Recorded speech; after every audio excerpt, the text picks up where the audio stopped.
It's no surprise Meghan Markle is setting trends.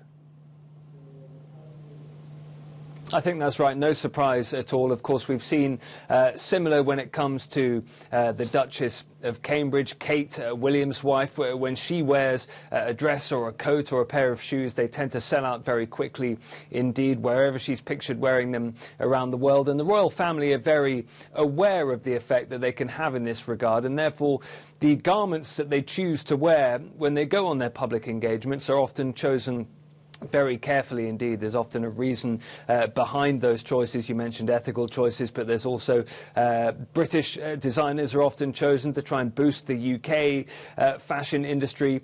Commonwealth countries will feature heavily too. While Kate was in New Zealand and Australia on this tour of the Pacific Australasia region, she wore a lot of items by New Zealand designers, by Australian designers.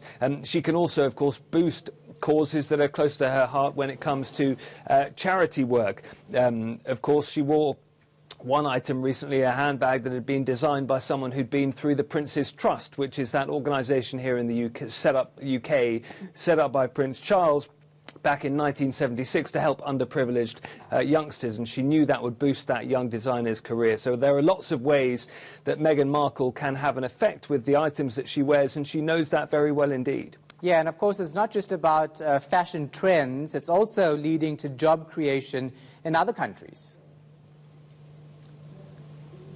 That's right. While she's been down under, as the Brits would describe it, in Australia and New Zealand, she's been wearing a lot of what you might call ethical products. One product in particular that she wore was a pair of jeans from Outland Denim. Now, that is an Australian company, and they say that as a direct result of Meghan wearing their jeans, they're going to be able to employ as many as 30 more seamstresses at their production facilities in Cambodia. Now, all of those seamstresses hired by this company, Outland Denim, have been previously in their lives victims of human trafficking or sexual abuse in some way, sexual exploitation. So that's a description, really, a realisation of that effect that Meghan Markle can have. Outland Denim saying that once she wore their jeans, their traffic online went up as much as 3,000%. She wore on the same trip Rothy black shoes, which are flats made from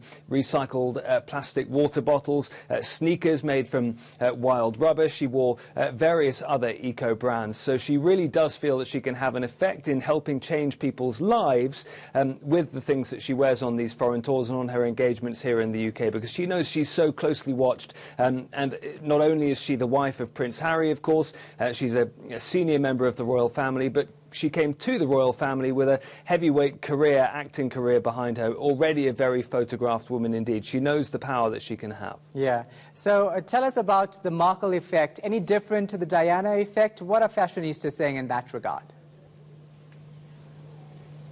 Yeah, I think there are some differences, but also some similarities. As I say, Princess Diana was really considered that English rose. Meghan Markle comes to the family perhaps with a bit more glamour, a bit more fashionista sense of her own than perhaps Diana had in the initial days of her relationship and her marriage to Prince Charles. But there are also a lot of similarities, I think, that people are picking out. There is a sense in which Meghan Markle doesn't follow the rules when it comes to fashion in the way that Princess Diana liked to break some of those royal protocol rules as well. Princess Diana didn't always wear gloves or hats. You may be shocked by that idea. She sometimes showed her knee or her shoulders. That was pushing the boundaries back in the day when she started to do things like that. She certainly had a fashion sense that she became aware of as she spent more time as a member of the royal family, and then after her divorce, of course, as well. She knew she was becoming a fashion icon. She knew, in the same way that Meghan Markle does, that she could shift huge amounts of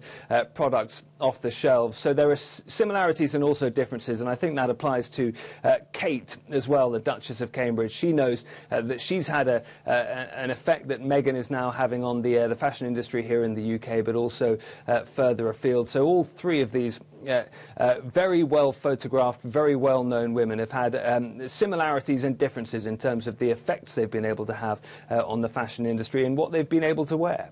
Yeah, luckily they had you and I talk about this because we know so much about fashion, Ollie. Thanks so much for your time. We appreciate it. Ollie Barrett in London.